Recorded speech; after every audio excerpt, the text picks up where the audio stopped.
Reciban nuestro saludo al iniciar la 10ª actividad orientadora de la asignatura clínica quirúrgica.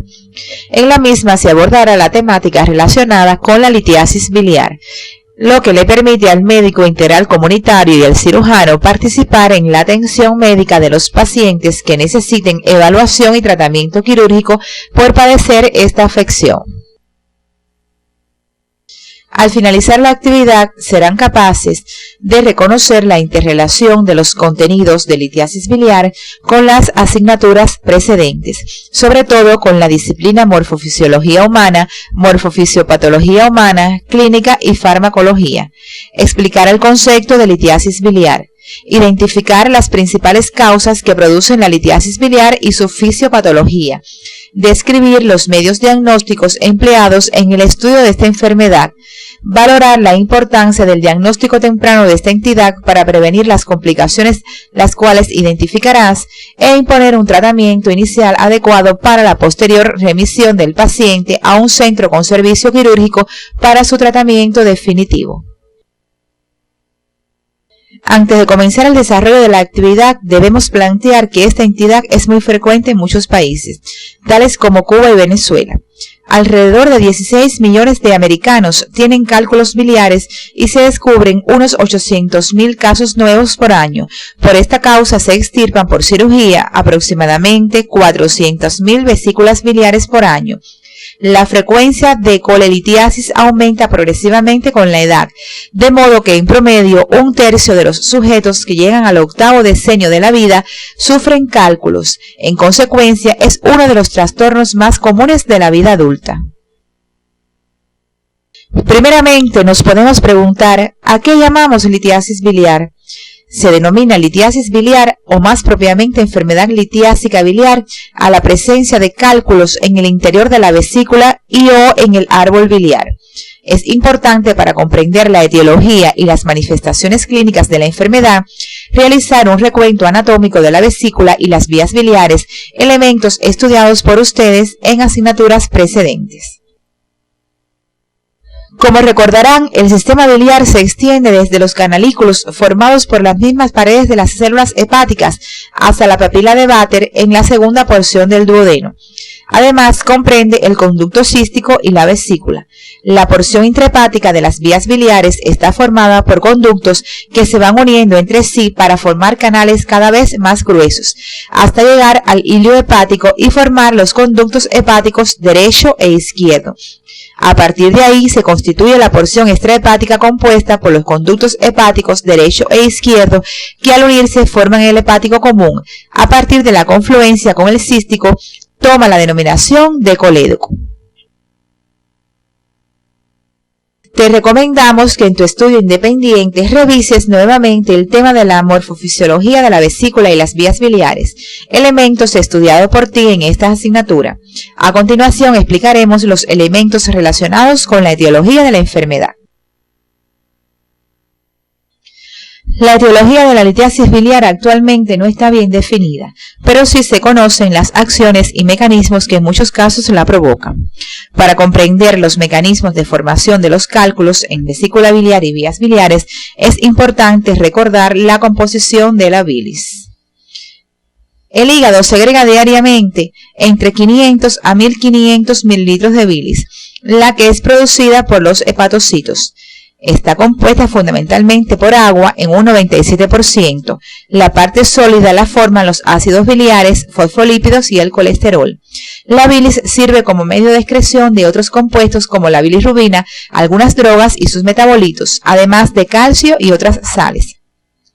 El colesterol es insoluble en agua, sin embargo en la bilis se mantiene en suspensión al formar unas micelas con los ácidos biliares y la lecitina. La permanencia del colesterol suspendido depende de un balance adecuado de la concentración de este y de los ácidos biliares y la lecitina. Si estos dos últimos compuestos disminuyen o aumentan de proporción, el colesterol se precipitará y será el inicio de la formación de cálculos de esta sustancia. Existen otros factores que pueden facilitar estos mecanismos, como son la edad avanzada, el sexo femenino, la obesidad, algunos grupos étnicos, el éstasis en la vesícula biliar, la alteración del moco biliar y las infecciones. Los cálculos pigmentarios se forman cuando hay un aumento de la destrucción de los glóbulos rojos y una formación exagerada de bilirrubina. Sin embargo, el mecanismo íntimo de su formación todavía no está bien dilucidado, ya que se ha visto que en el Extremo Oriente tiene un posible origen y en el hemisferio occidental y Europa otro. Como en cualquier enfermedad, el diagnóstico lo haremos teniendo en cuenta las manifestaciones clínicas y los exámenes complementarios. La litiasis biliar puede evolucionar sin ningún síntoma y ser catalogada como silenciosa o asintomática. Según algunos autores, la proporción de enfermos de esta forma es de un 20 a un 30%. Debemos señalar que esta forma clínica puede convertirse en sintomática en cualquier momento. La forma sintomática tiene características clínicas que permiten suponer su diagnóstico. El principal síntoma de esta entidad es el dolor, el cual se presenta en dos variantes. Primero, un dolor de intensidad ligera a moderada, localizado en el epigastrio o hipocondrio derecho, que se irradia a la espalda, en la región escapular y al hombro derecho. Este dolor no es constante, se puede aliviar espontáneamente o necesitar algunos medicamentos. Casi siempre aparece después de la ingestión de comidas copiosas y ricas en grasa. La otra forma del dolor es la intensa, denominada también cólico biliar, vesicular o hepático, que tiene las mismas localizaciones e irradiación. No es frecuente y casi siempre aparece 2 o 3 horas después de la ingestión de comidas ricas en grasas o alimentos no tolerados. Fisiopatológicamente, según algunos, se debe a un espasmo de algún segmento de la vía biliar, contracción enérgica de la vesícula biliar, aumento brusco de la presión dentro de las vías biliares o distensión de la cápsula hepática de Gleason. Estos dolores se pueden acompañar de vómitos, sobre todo en forma intensa. Se describen también una serie de síntomas vagos que numerosos autores han denominado dispepsia vesicular, tales como eructos, distensión abdominal, ardores, flatulencia, intolerancias a alimentos ricos en grasas, por ejemplo, huevos y chocolate, pirosis, aerofagia, entre otros. Según algunos autores, estos síntomas no serían exclusivos de la litiasis biliar y a ello se debe que algunos pacientes, después de tratados quirúrgicamente, no le desaparecen estos síntomas dispépticos. Al examen físico, estos pacientes tienen muy pocos signos. Así, por ejemplo, un número pequeño de ellos tienen una vesícula palpable y a un número mayor se les despierta un dolor al practicar la maniobra de Murphy.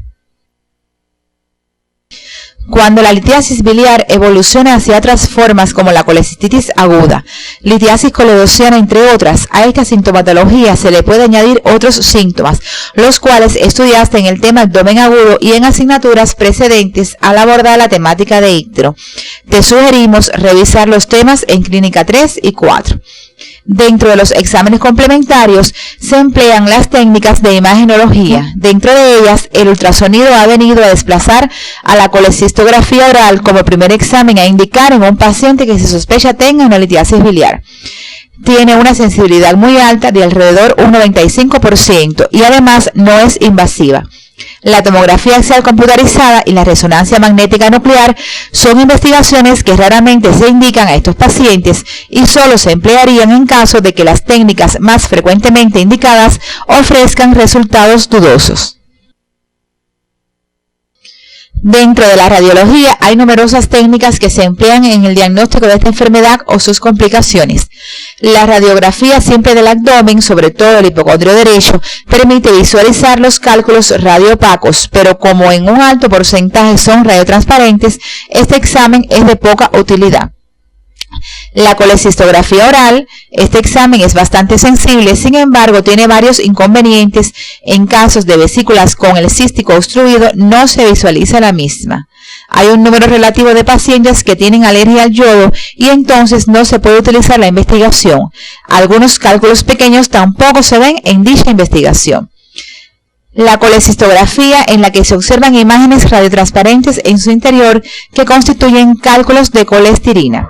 La colangiografía intravenosa es otro método radiológico de gran utilidad para el diagnóstico de estas afecciones. Se utilizan sales hidrosolubles del ácido yopanoico.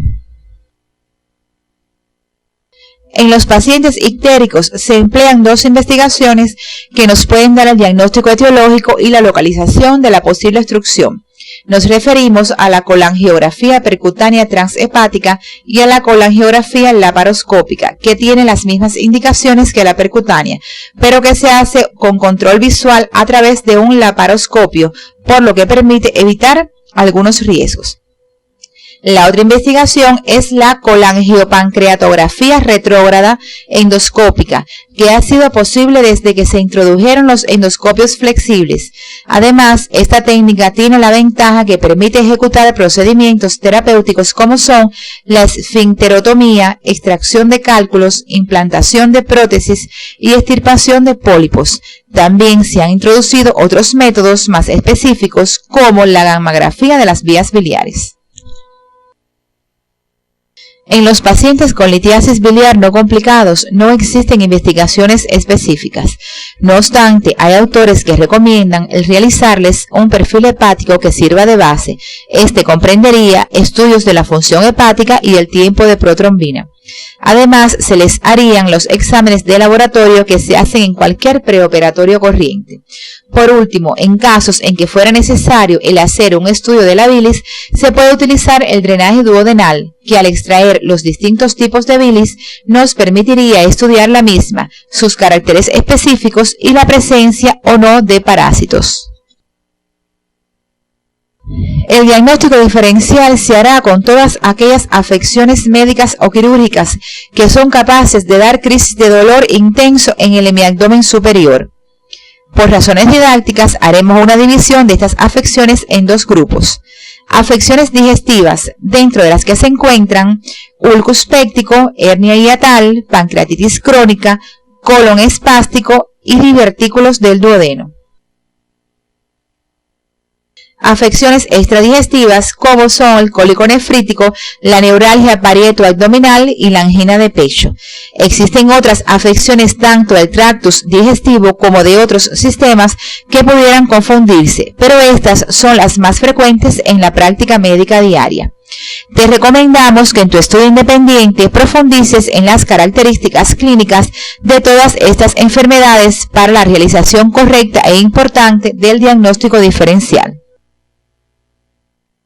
La evolución de la litiasis biliar no complicada es por lo regular satisfactoria, ya que una vez diagnosticada, el tratamiento quirúrgico electivo tiene una baja mortalidad y morbilidad, sobre todo en pacientes menores de 50 años. En caso de complicaciones, todo cambia. Por ejemplo, su complicación más frecuente es la colecistitis aguda. Tiene una mortalidad apreciable en pacientes mayores de 50 años. Esto mismo sucede con la litiasis coledociana, el ilio biliar y otras complicaciones. Hoy día, con los nuevos recursos terapéuticos que tenemos a nuestra disposición, como son los disolventes de los cálculos de colesterina y la destrucción de los mismos por la litotricia extracorpórea de resultados controvertidos y la endoscopia quirúrgica, ha mejorado extraordinariamente la evolución de estos pacientes. En general, podemos decir que tratados adecuadamente, evolucionan de modo satisfactorio. La litiasis biliar, cuando se complica, eleva notablemente su morbilidad y mortalidad. Existen numerosas complicaciones. Las más frecuentes son colecistitis aguda, litiasis coledociana e ictero obstructivo secundario, impacto del cístico, ilio biliar, peritonitis biliar, perforación vesicular y más raramente la cirrosis biliar, entre otras. Estas complicaciones ya fueron estudiadas por ustedes en el tema de síndromes abdominales agudos. Te sugerimos profundizar estos elementos en tu estudio independiente. El tratamiento de esta afección es fundamentalmente quirúrgico. Sin embargo, existe un grupo de pacientes a los cuales no se les puede practicar este tratamiento. Entonces, se les aplicaría el médico, el cual se divide en higiénico dietético y medicamentoso. El higiénico dietético consiste en dieta fundamental en estos pacientes que hagan una dieta pobre en grasas o de alimentos que contribuyen a estimular la contracción vesicular y rica en residuos. Comer lentamente y masticar bien, realizar sus comidas a horas regulares, si pudiera hacer la comida principal al mediodía y hacer ejercicios ligeros y deportes no violentos para evitar el sedentarismo y la obesidad. Tradicionalmente, a los pacientes que son portadores de litiasis biliar, que rehúsan la cirugía o que por algún motivo la tienen contraindicada, se les han administrado una serie de medicamentos que, si bien no son curativos, contribuyen a aliviarles los síntomas dispépticos y dolorosos.